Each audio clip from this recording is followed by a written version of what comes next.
Welcome back to the Mr. Potato Man podcast. I'm your host, Colton Smith, here joined by producer Josh Northcutt, co-host Ben Miller, and director Garrett Jordan. Love the shadow there, the sun coming through the window. Oh yeah, you like where is it? Right there. Yeah, there you go. Little blind spot. We are here today to recap the NFL week, which was a crazy week in NFL football. A lot of twists and turns in the plot of the NFL. We are in week 8 of 18. Before that, though, anything, you guys? How was your weekends? I know how your weekend was. Yeah, you were with me there yesterday. I'll leave it at that. You can't tell also from this whole voice. Yeah. I mean, overall, my weekend was good. Friday night, got to do some Friday Football Live. Last one, unfortunately. Really sad about that. Had a great time this year. Yep. Saturday night, worked, and Sunday, it was pain. It was pain, I'm not going to lie. Getting blown out by the Eagles. I don't even want to say the score. We just got blown out. It sucks. We'll say it later on in the show. Yeah. Very sad times. Garrett, how was your weekend? Well, sort of on a similar track to everyone else. All of the teams that I consider myself an actual fan of lost. All LSU Tigers, Cincinnati Bearcats, Washington Huskies, all my college teams, L's, Seattle Seahawks, Cincinnati Bengals. Like I said, the L's, Seahawks first. L's all around. L's in the chat. L's in the chat. It was a bad weekend for me, sports wise. Boys. All right, well, let's go ahead. It was a good weekend in fantasy for you, though. You got a win there. Yeah, I'll take it. Let me pull up those fantasy. I'm in the The man basketball will one. never have it ready. He knows the segment order, and he'll never have it ready. Okay. I literally opened up my phone to the fantasy menu, but whatever. So for Kyle Pitt's legacy season, they get their 6th straight win. Fight falls in that game. Trey's talented team falls to Classic Phil, who had the most points of the week. This is the same team that got like 69, 67 points in a week where everyone was playing. Congrats, and shout out Phil. He's been sitting at the bottom with Josh, but he wasn't the only bottom feeder to get a win here, though, as cut my life into Breeze's. Somehow Thanks, edges out Ben's best team, thanks to Ben still not updating his team. I tried to, and it wasn't working. Suspended Jameson Williams and a empty QB. I love how both of you guys went in the same week. So the battle for the bottom still continues on. We got Baker's dozen defeating, or hasn't yet defeated, Chinnery 20. Still have a Monday Night Football game to go on, so long as you don't have... you just need 2 points. As long as the Giants don't hang 50 on the Steelers, I'll be fine. Yeah, pretty much. So... Chinnery 20 is like 2-game win streak there. And then lastly, the presidential powerhouse gets another win. Deshaun team. I almost read off the name. Whoopsie. So the Deshaun team lost 2 straight. I mean, this is the guy who's been at the top. He was the last team to lose. And dropping 2 straight here. Now slipping down Guess the we started order. that lost streak. That was yours truly over there. So yeah, you got the Chinnery 20s also defeated him as well. So now you got me at 6-1, soon to be 7-1. We'll see how long that lasts. Just waiting for the death penalty. And then you got presidential powerhouse Deshaun team, but then Chinnery lost too. So. Don't try to figure out the standings. I was checking it yesterday. There's a definite gap between the top 4 teams. I think as of today, I kind of lead that like second place pack, so to speak. And right now, it's like Chenry's team, your team, Colton, and then 2 other teams. Alex's team, and then one other team I can't. The think of off the Deshaun top team. The Deshaun team. That's kind of pulled away from the rest of us. So Yeah, I'm but making I mean, making an effort to get back into that pack. With Chenry and Deshaun dropping games, you'll be at 4-4. Right. They will be at 5-3. So it's definitely in the realm of possibility for you to sneak back in there. Right. How many do we need for a playoff? 6? Okay. I think it's 6 total. I mean, as of right now, you're in the playoffs, so I am. you can most certainly slide I'm up not the dead yet. rankings. That's all I know. I'm not dead yet. I'll tell I'm you- alive again. I'm hey. alive. I hate to be that guy. I'll tell you, he's not dead. Phil with 144 points this week, absolutely flipped. Got some guys back. CeeDee Lamb went crazy. Jahmyr Gibbs, Devon A-Chain both went crazy. But that's enough fantasy. Anything you guys want to say for your fantasy teams? No, enough fantasy. Let's talk Ben, real Ben sports. doesn't even know I he have- has started. So Well, I have to play Alex next week, so that'll be a big game for me. that is a big game for you and a big game for me. Hopefully, I you just need win to that figure. one. I just need to figure out how to get players in because Yeah, I don't. how to I don't change even the lineup. remember. I didn't even move Dak Prescott or anything like It's that. a win. So I don't care. I don't care, Garrett. It's a Win win. is a win. And there was a lot of winning that went on this week. Let's take a look at the weekend recap. Now, the games that we picked, the Vikings and Rams were the first one. Let's just start with that. The Rams get Puka Nacua back, look like the team we all expected them to be coming into this season. And now we are talking about maybe the Rams aren't dead. Now, it's going to take a lot here. They're at 3-4, but looking at their schedule here, they have the Seahawks next week. That's a winnable game. They got the Dolphins. That's a winnable game for sure. They then got the Patriots. That's a winnable game. That puts them, if they can win those next 3, that puts them at what would that be, 6-4? That's in a NFC West that's That looked is- disgusting. Yeah, but this say year. that Ugly. West, that is Yeah. wide open. Ugly. Yeah, Yeah. absolutely. And then they have Yep. an Eagles team that could, implode, or maybe they're starting to turn a corner here, as we saw here. Josh? And then the I'm not Saints and okay. Bills. So they have some statement wins they're going to have to make on the way there. But if they can stay healthy, that's just the big key. I mean, we were talking about going into that game against the Vikings. We saw that as a definite win for the Vikings. It was not. And potentially we were talking about somebody getting traded from the Rams to the Vikings. And the Rams, that's a big win right there. And, what did you guys see from that game? It would have been nice to know those injuries were possible because not only did they get Nakua, they got cut back. Yeah. I think- Yeah, sorry. I thought Cup was back last week. No, That's Cup was- my bad. Correct me if I'm wrong, but I think they announced Cup was going to come back, and then Puka just kind of showed up on the field. And Oh, like, yeah. I'm here, guys. Yeah, I think the NFL needs to look into that. I know that sounds a little suspicious, especially in a world of gambling. I'm just going to throw it out there. 85% of the money was on Minnesota, and then magically it's like, oh, here's Nakua back. Oh, here's Cup back. Because I did not bet on the game, and I'm not speaking. Well, I'll speak as a gambler. That information should not be hidden. Because there's no way you consider. I wouldn't have took Minnesota last week had I known those 2 guys were coming back in a must-win situation. Ben, your thoughts? yeah, I mean, overall though, it was great to see everybody back for the Rams healthy. I mean, when you got Cooper Kupp out there, when you got Puka Nacua out there, these guys are going to do some damage on the field and do a lot of work for Matthew Stafford. So, overall, just they went in and made an absolute big statement against the Vikings for sure. And we talk a lot about Derrick Henry on the show and have brought up Derrick Henry's numbers. Kyron Williams needs to have some respect put on that man's name. Yep. That dude is very, very good and does not get talked about with some of the best players. Because all offseason you heard, they drafted Blake Corum. Blake Corum's going to take the stuff. No, that's Kyron Williams' team, and that's Kyron Williams' job. Mm-hmm. Yeah. Yeah, no. The additions of Puka Nacua and Cooper Kupp to this Rams team adds that layer, I think, that this Rams team was missing. I mean, in this game alone, Puka Nacua 100 receiving yards, Cooper Kupp 50 yards and a touchdown.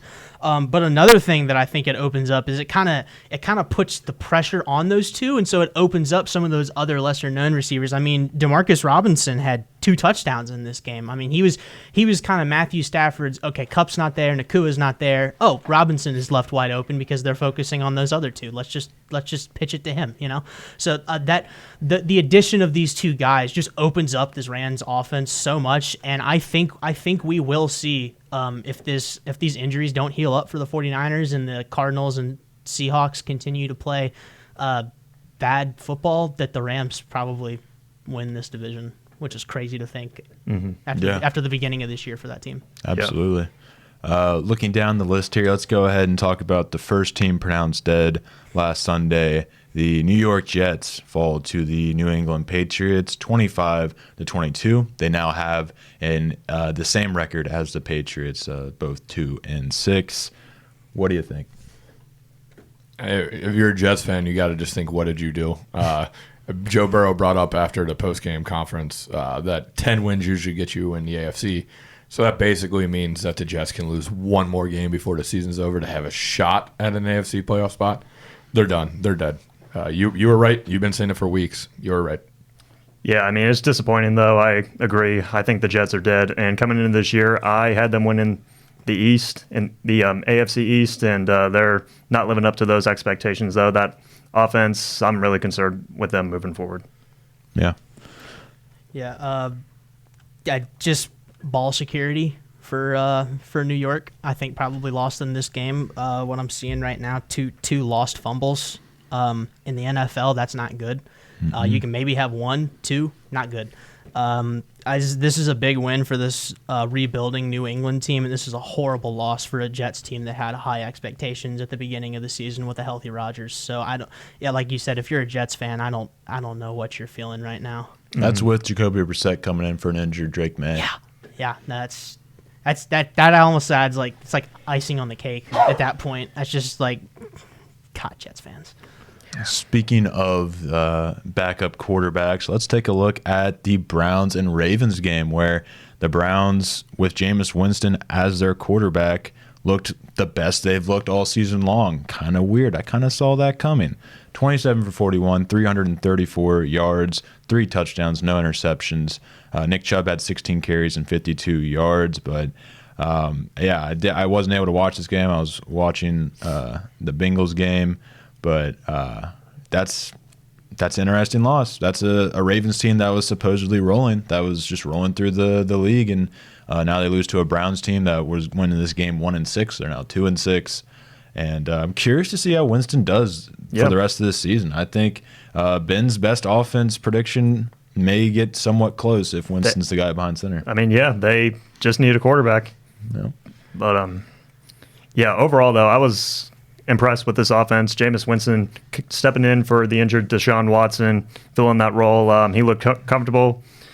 He looked comfortable on the field. He was really connecting with his receivers downfield. The defense showed up big. They did a great job pressuring Lamar Jackson.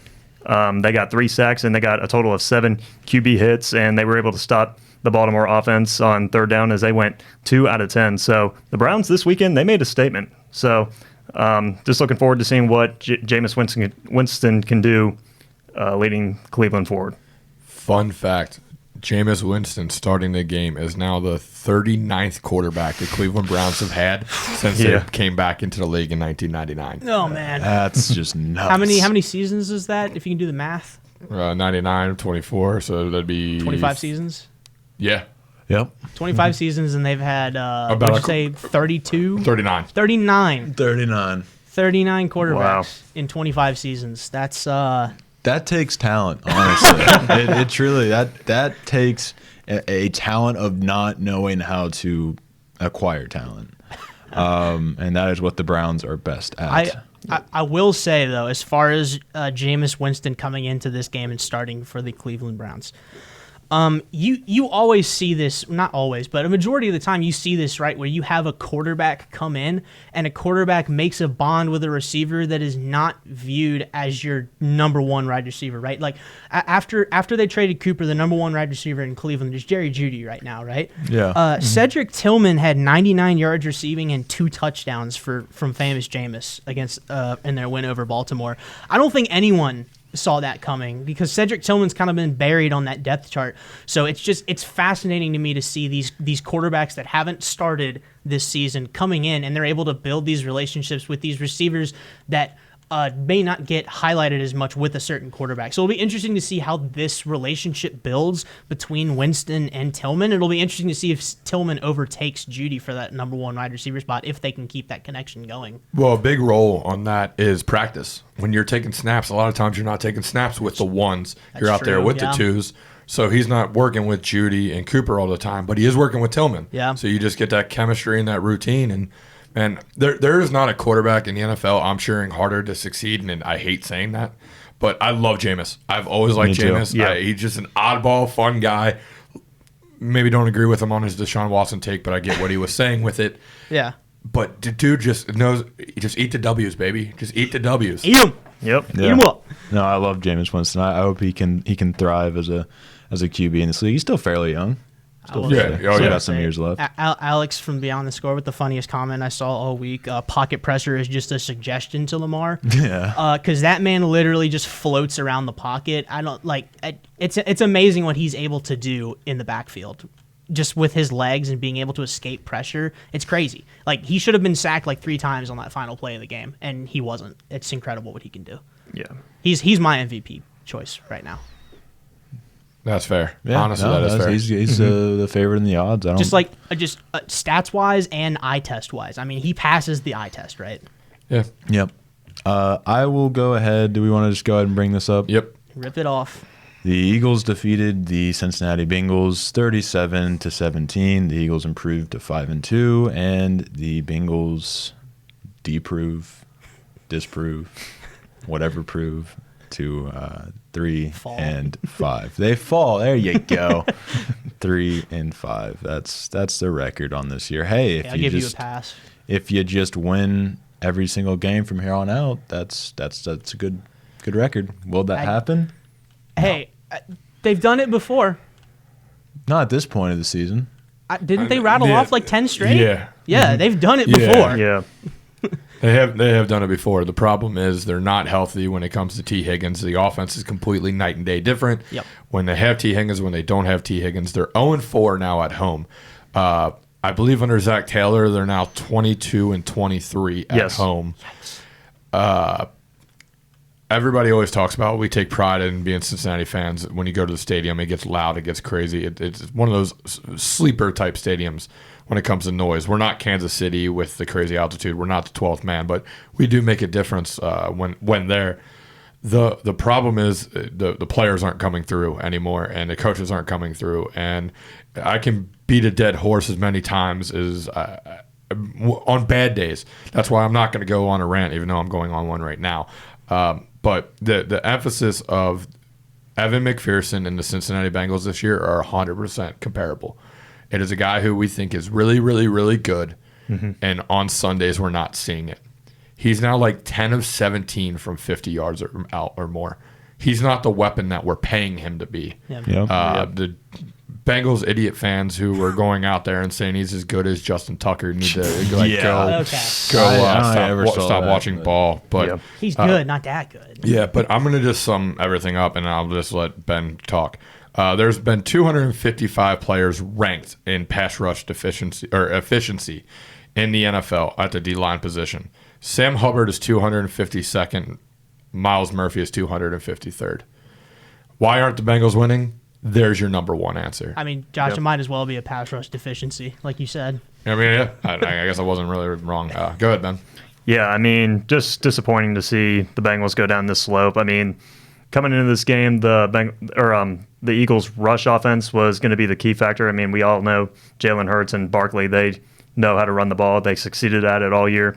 So they definitely took advantage of the Bengals' poor rush defense. And the turnovers, I think that's what cost us. I mean, Evan McPherson missing that field goal, Zach Taylor's aggressive fourth down play call. Aggressive. You talk about the screen that he ran on 4th down and 1? Yeah. You know what? When you're trying to get a yard forward, you shouldn't be throwing the ball 3 yards back. Yeah. I was questioning that play call. Like, why did we do that? I mean, just disappointing. And of course, Burrow's interception, that was definitely disappointing. That's when I turned the game off, because I knew at that point it was over. The defense, we were not going to get a stop, and that the Eagles' offense just absolutely dominated. So just really disappointing. Yeah, the Josh. defensive stop, you said it perfectly. The last 6 possessions were all scores by the Eagles, and that sums everything up on the whole year. Yep. If the defense can get stops, we win games. They don't.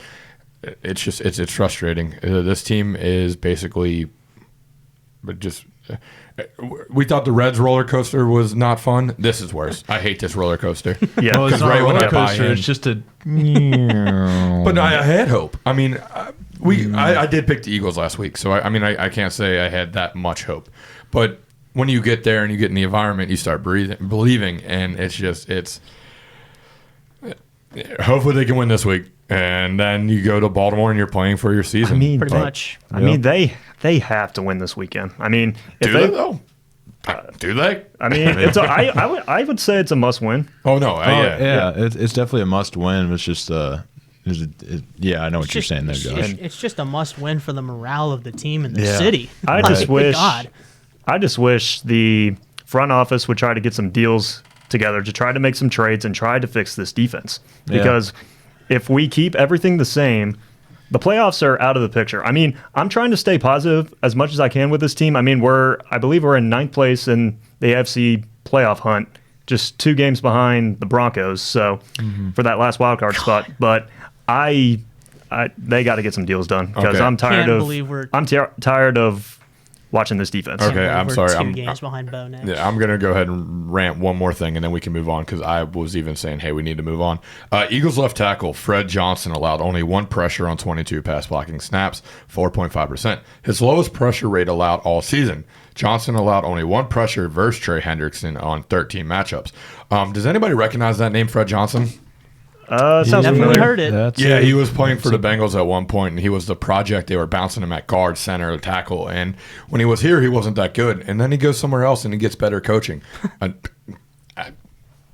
Yeah. Yeah, Musa. no, this comes down to Joe Burrow threw a pick. The Eagles recovered a fumble. That's a +2 turnover margin, and A.J. Brown returning for the Eagles is almost very similar to the Rams, where it's like he adds so much to that offense that as a defense you have to even when the ball doesn't go to him, you have to dedicate a guy, maybe even 2 guys to him sometimes. So he's a defense destroyer. That's just how powerful he is as an asset to these Eagles.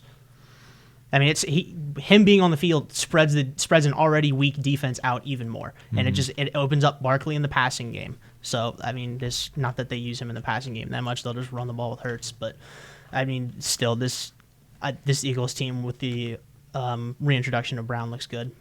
Yeah.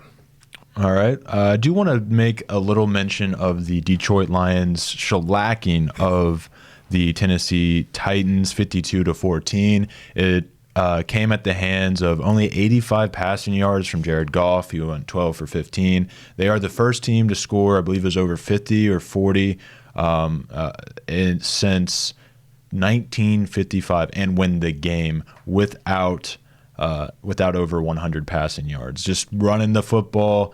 Jahmyr Gibbs, I mean, were they though? It's just 11 carries, 127. Obviously, he was getting the yardage, but only 11 carries. David Montgomery had 9. It was a lot of defense as well. Interceptions, getting them the ball in great territory. And we believe one of those going back for a touchdown. And then you also had a punt return from Khalif Raymond, who had a 38 yard average that day, 190 yards on punt returns of 5. And also sent one to the house. So it was really just an all-around effort from the Lions. Didn't have to, and that's what makes them so dangerous, is that they don't have to rely on Jared Goff to be perfect, be an MVP candidate to win. They can have Jahmyr Gibbs do stuff. They can have David Montgomery. I mean, they both had a touchdown on the game. Goff had a touchdown. David Montgomery had a passing touchdown. Hendon Hooker even was out there for a couple snaps. I don't know if Goff got hurt or something, or just ended the game with that. I'm assuming they assuming just took into him the out game. as a score. Yeah. So yeah, I mean, just an all-around team effort. Sam Laporta, Khalif Raymond.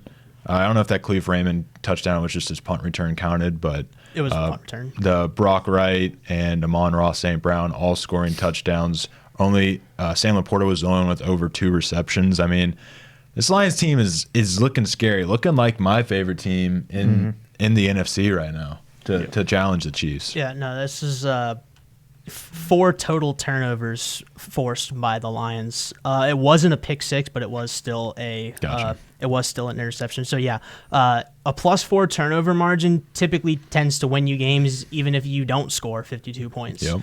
So, I mean, this Detroit team has weapons all over the field. I mean, even with the loss of Aiden Hutchinson, I mean, that's a big loss, but they still have weapons all over the field. It's crazy how talented this Detroit Lions team is, and I have to commend Dan Campbell for coming in there and just totally flipping that program around. Yeah, for sure. Looking at the shout out to the Bills for winning 31-10. We don't have to go too in detail, but that's definitely a good win against a good Seahawks team. And then you have, but the one I want to get to is the Commanders and the Bears. Fireworks. 18-15. This was there's some talking points in this game. And, the battle of two rookies. Jaden Daniels coming out of nowhere. It seemed like he wasn't going to play, but he came out of nowhere and came back to play. It was kind of he ended up with 21 for 38 with 326 yards and a touchdown. Caleb Williams kind of regressed back to that week 1, week 2. Caleb Williams with 10 of 24 passing for 131 yards. DeAndre Swift. It's so weird how much better he looks in Chicago. 18 carries, 129 yards, and a touchdown. So, that's quite the interesting game. I know there's a lot of politics around it. I was not able to watch it. So, Garrett, you have a little insight on that? I really don't. I also didn't watch it. I only caught the play at the end of the game, but I mean, yeah, pretty much what you said. It looked like the defenses kind of shined in this one, and we did see Caleb Williams kind of revert back to those early week Caleb Williams. Which is shocking for the Commanders because their defense has been their weakness. Right. Secondary showed up. Wow. Yep. Yeah, no, I would believe me. I was just as surprised as you are that this game was as low scoring as it was. I just thought with the way that Caleb Williams was playing, and obviously the way that the Commanders have been scoring, I just thought this game was going to be 25 plus points for each team, and it just wasn't. Well, outside the Jaguars game, and I have to make sure I go back and remember this fully, so I'm kind of speaking off memory. On the road, Caleb hasn't been the best this year, if I remember correctly. So the fact that they went scoreless again in the first half says a little bit about I don't know. It's just Jaden Daniels, Rookie of the Year, lock it in. It's up. It's done. So has to, right? Yeah, for sure. Do we want to dissect that play at the end there? The Bears are. Those players should be embarrassed. Especially in 2024 when everyone has cameras. The fact that the one angle that I saw from the end zone, the fan is literally yelling, "Hey, they're coming, as he's literally taunting those said fans. Is it Tyreek Stevenson, right? Yes. Yeah. So, I mean, I don't know how good that dude is. I've never heard of him before, but I'll tell you right now, if you want to send a message and you're the Bears coach, I would be either A, benching that guy for a week, or B, I would be cutting that guy today. Because if that would have happened to the Bengals, I'm going to jail. If that's what happens because you're taunting the fans, I'm going to jail because I don't care who that is. Finish the game out. But yeah. I mean, you got one job to do. There's one play left in the game. It's not over until the clock's hit 0, and it's just really disappointing to see that Bears player. What was his name again? I'm sorry. Tyreek Stevenson. Tyreek Stevenson. Yeah.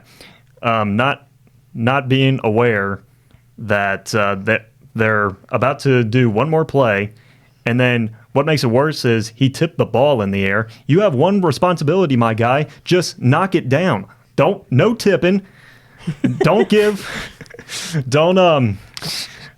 them a chance. Just knock the freaking ball down, and then you win the game. But no, you cost your team a chance to win. Yeah. Come on. The crazy part about it is that I'm looking at the box score from this game, and he was one of the best defenders on the field. I mean, he had 9 total tackles on that team. I mean, he was one of the guys that was flying all across the field, being a stalwart on that defense, and then just to see that happen at the end of the game is just embarrassing, man. Yeah. And then moving on just to another game I'm going to mention. I don't know the order you have. I did want to before we move on. Say that the Commanders are now 6-2 with the game against the Giants coming up. So I would say, keep going. Okay.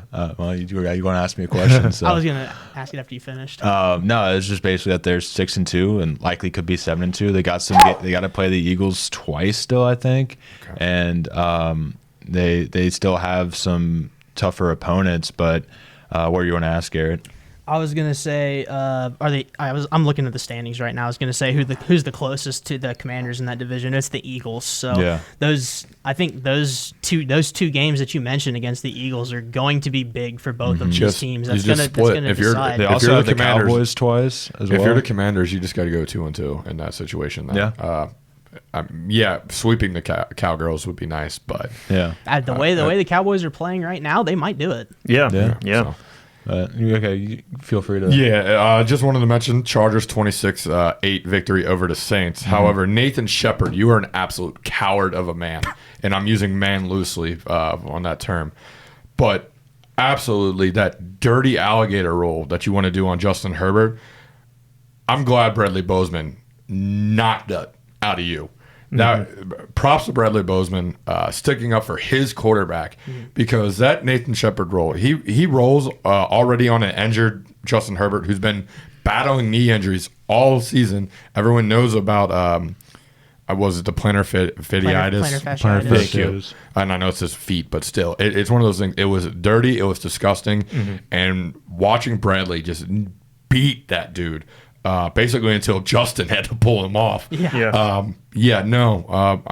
Bradley Bozeman, the man of the year for me. Yeah, absolutely. W, teammate. Absolutely the correct response from your O lineman there. I mean, like you said, that is just one of the dirtiest plays I've ever seen. I mean, that's like Vontaze Burfict energy, and I thought that had been out of the league for a while, but I guess it hasn't. So it's nice to see an O lineman sticking up for his quarterback, especially after a hit that was as nasty as that. I mean, that was intent to injure. That wasn't completing the tackle. That was intent to injure. Yeah, and that doesn't belong in the sport of football. I think he should receive a fine. I think he should be suspended at least a game. I mean, that's just there's no room for it in football. In football, exactly. You want to be able to beat other teams at their best. You don't want to have to beat a team because their backup quarterback had to come in and try and beat you, right? I mean, it's just to use a word that's 4 years old at this point. It's just cringe and not good. It's such a bad look, dude. Don't look now. The Chargers are 4-3 and have the Browns, the Titans, and the Bengals coming up.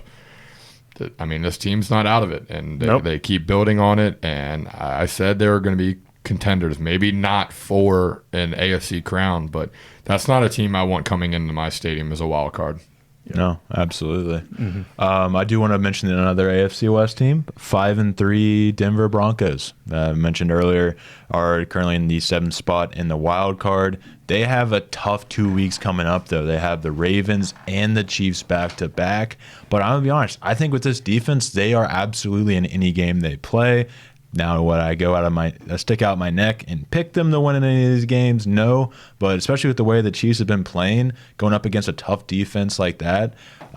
Is it in Mile High or is it in? It's Arrowhead. Okay, yeah, no chance. Yeah. But then after that, they have the Falcons, Raiders, Browns, Colts, and Chargers, all winnable games. So it's going to be interesting. This AFC West, we had them as the 2nd worst division. Yep. And I don't know if they're necessarily on the upper end, but they definitely look a lot better than we expected. So, I mean, the Broncos are supposed to go, 0-17? Yeah. Yeah, I was way wrong about that. Not quite reaching that, huh? I thought they would have 3 wins this year, but they definitely. They do have 3 wins. Well, yeah, there's still a chance, but no, there's no way. Well, I mean, they have 5 now. I'm just saying they did get to 3 wins. You're right. Yeah. No, I just that Chiefs matchup we're looking forward to. How many sacks do we think Nick Bolton gets on Bo Nix? Too many. Too many to count. A lot. But then the last game was the Dallas Cowboys and the San Francisco 49ers. The Niners now 4-4. They defeated the Cowboys 30-24. Interesting, though, the Dak Prescott looked okay. His 2 interceptions definitely hurt. CeeDee Lamb, though, was the one that went off. 13 receptions, 146, and 2 touchdowns. Not enough to win the game, though.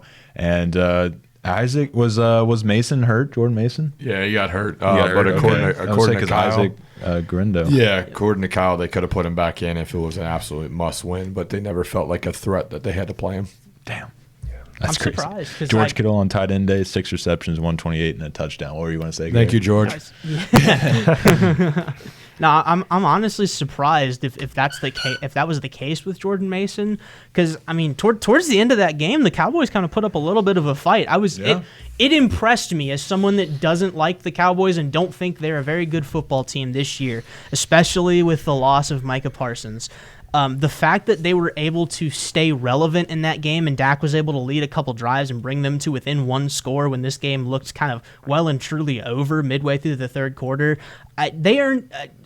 Dallas earned a couple brownie points with me because they showed a little bit of fortitude. They just need to continue that and build off of that in these next couple of weeks. And yeah, that offense absolutely runs through CeeDee Lamb. If CeeDee Lamb goes down, I have no faith in this team. Absolutely. Yeah. But let's go ahead and move along from a amazing weekend in NFL football. Let's go ahead and look to this week, as on Thursday night football, we have the Houston, almost said Rockets because it's basketball season, but the Houston Texans going up against the New York Jets. Give me the Texans. This isn't even a question to me. As a side note, I don't know if we've talked about this yet. How many primetime games have the Jets had this year already? I think I mentioned it last week. I'm really sick and tired of watching this. They've had like 5 games in primetime. I want to say it's literally like 4 weeks straight now. They've been on this article, and it's because they're a primetime game. It's literally because of Aaron Rodgers. It's Aaron Rodgers and the fact that they're in New York. It's the same thing with the Lakers. Yeah, I'm with everyone. Yankees, I'm getting sick of seeing that green on primetime games, especially if they're going to lose every time. Well, I'm gonna say that being said, they're still going to lose on this Thursday. Give me the Texans and CJ Stroud to ball out. Yeah, I agree. I feel like the Texans offense and CJ Stroud, they're definitely going to ball out. I mean, they proved it all year, one of the best pass offenses in the league, and I feel like that's going to show up big, so give me the Houston Texans. Moving on to Sunday at 1 p.m. on CBS, CBS's Game of the Week. What you giggling about over there? I didn't hear you give your pick. I thought you just moved on. I just immediately said the Texans. That's right, you did. Yeah. The Denver Broncos and Baltimore Ravens. I mentioned that just a moment ago.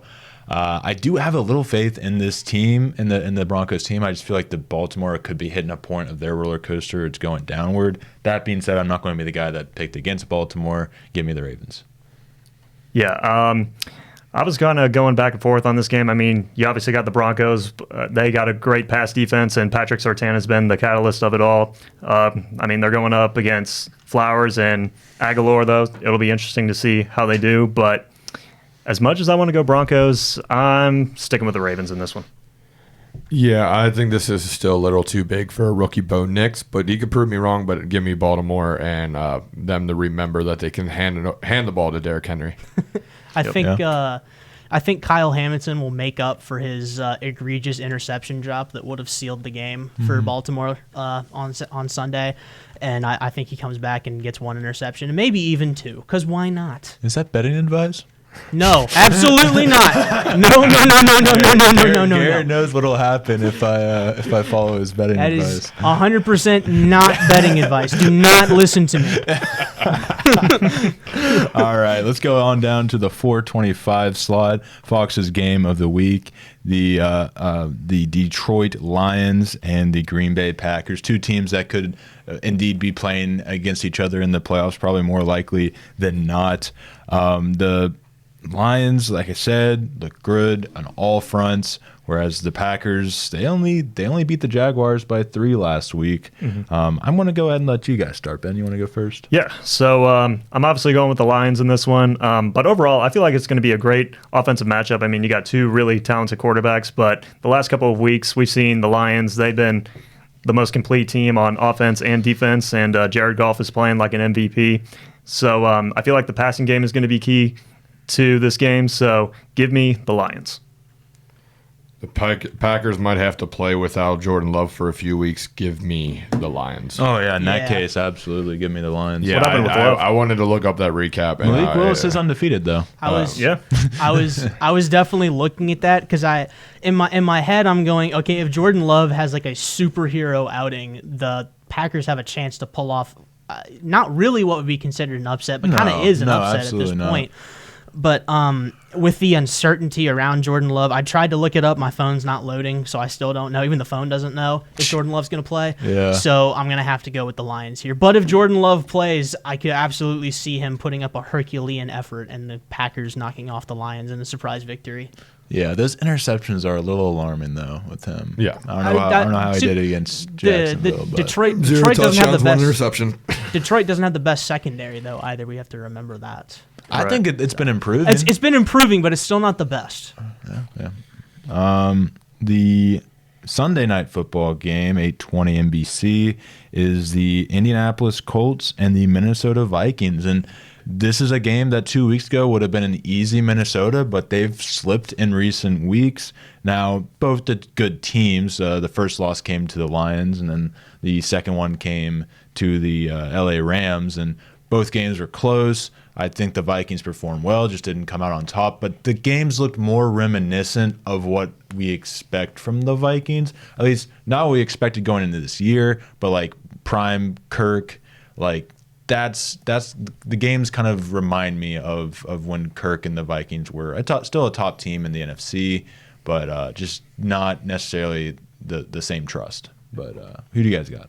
I'm going Vikings in this one. I mean, I feel like that rush defense is going to show up big. I feel like they're going to limit Jonathan Taylor with the number of times he has with the ball. So give me the Vikings. Sam Darnold may see ghost, but he doesn't need to rest on a crucial drive like Anthony Richardson does. Yeah. So give me the Vikings. You stole the words right out of my mouth. I saw that story yesterday, and I heard what he said, and I was like, bro, you are an NFL quarterback. What are you doing? Yeah. Get on the field. Yeah. That being said, I think as far as the Colts goes, I think this is going to be a question of will we see Anthony Richardson, or after what he said plus the loss to the Texans, will we see Joe Flacco leading this Colts team on Sunday night? Mm-hmm. And I think if we see Joe Flacco trot out there, I think Flacco matches up very well with Sam Darnold in terms of play style. They both like to sit in the pocket and sling the ball. I also want to point out that when Joe Flacco is under center, Josh Downs sees a massive increase in his targets and yards. So I think if they start Joe Flacco over Anthony Richardson, I think this is going to be a lot closer than what people are thinking, and I think the Colts may even have a chance. Mm-hmm. But if they do start Richardson, I'm going to lean Vikings. Also, as an aside, this is a very aesthetically pleasing matchup uniforms-wise. I like the colors here. Yes. Yep. So, Garrett, was that a gambling advice to bet everything on Josh Downs? No, stop doing that. So everything I won on Sunday, you heard it here first. It's all Josh Downs. If Joe Flacco is under center, Make the largest bet of my life on Josh Downs. Got it. That's what I The heard. whole mortgage. that is not. That's it. Thanks, Garrett. Yeah. Your advice is great. Yeah, I love your No, advice, no, Gary. you're Great welcome. advice. You're welcome. I'm just looking out for y'all. I'm going with the Vikings here. I think even with Joe Flacco, that Vikings defense is just going to give him fits, Yep. and it most certainly will give Anthony Richardson fits. If Anthony Richardson starts, Joe Flacco will end up coming in after Richardson has 3 picks. So, yeah, it's. I think the Vikings got this one. This is a bounce back game for them in prime time. But let's move on to Monday Night Football, the last game we're picking here. It is a sad matchup because 2 weeks ago this would have been. I honestly would have gone with the Buccaneers. Yeah. We had Tampa Bay going up against the Kansas City Chiefs. Tampa Bay without their 2 best receivers, Chris Godwin and Mike Evans. They still looked fine against the Falcons. They kept it close. Kate Auden, had himself a game. But yeah, with throwing it to Sterling Shepard and who else is on that receiving core? McMillan. Jalen McMillan and Trey Palmer. Yeah, that receiving core is not going to do anything against the Chiefs. Hope I'm proven wrong. Listen, if Baker Mayfield somehow leads this team to a playoff run, he needs to be an MVP talks. That's Statue. all I'm saying. Statue. Build it everywhere. Not just Tampa Every Bay. single state. Every state, every city needs a damn Baker Mayfield statue. But that's a given anyway. Baker Mayfield, the new George Washington? Yes. He is the George Washington of our time, no doubt. Yeah. Go ahead, Ben. Who you got? All right. So, like you mentioned, Colton, Baker Mayfield and the Bucs, they are going to be without Godwin and Evans, and I feel like that pass defense, they've been struggling the last couple of weeks, and I feel like Patrick Mahomes and that offense are going to take full advantage of that secondary. So, hate to say it, but Chiefs are starting 8-0. Hey, remember when last week you guys asked if they can just keep winning? Like, they eventually have to lose. Guys, they don't. They're going to win again this week. And they're also winning off the field, having an organization who is watching what happens on the field and go, okay, this is where we need to fix. And then they're trying to fix it. They traded for DeAndre Hopkins last week, and now today they trade for Josh Uche for a 6th-round pick. That's crazy. Josh Uche was the best pass Incredibly rusher underrated. in New England. Yeah, go Blue. But no, the difference in the organizations, there is no organization from top to bottom better than the Kansas City Chiefs. It is, and when people are like, "Oh, you're a hater towards that organization," blah blah blah. I wouldn't say I'm a hater. What it is, I'm jealous. I want an organization like that. I want a play caller like Andy Reid, which I think 31 other teams want. It's just so frustrating to see that, quote unquote, the Bengals' biggest rival now, since if outside the division, is making the moves to try to get better, while your organization just sits on their hands and hopes things get better. It's a night and day difference, and it's so frustrating. And props to the Kansas City Chiefs and their fans on a three-peat. Yep. Yeah. Nice. That guy would have been kind of nice on our defense, huh? Yeah. For only a 6th-round pick. 6th-round pick, dude. What are you going to get in the 6th round? Right now the Bengals. Bengals last can't year, even draft in the 1st round. Yeah, I'm gonna say the Bengals took a 6th-round pick this year. It was out of Ole Miss. He was a D end. I don't think he's seen the field, despite how bad our pass rush is. Meanwhile, the Chiefs got one of the best underrated pass rushers in football for a said 6th-round pick. Stop valuing those late-round picks if you're just going to keep missing and not put money into the scouting department. See, now you guys got me worked up again. I'm done. I'm not saying anymore. Yeah, unfortunately, Josh, you were correct in your analysis. This Chiefs team just keeps finding ways to win games, and until they lose for the first time, I can't doubt them. Yeah. I doubted them the past 3 weeks, and each time they've told me, "Hey, go sit in the corner. We're just going to keep winning football games." You doubted them against the Raiders?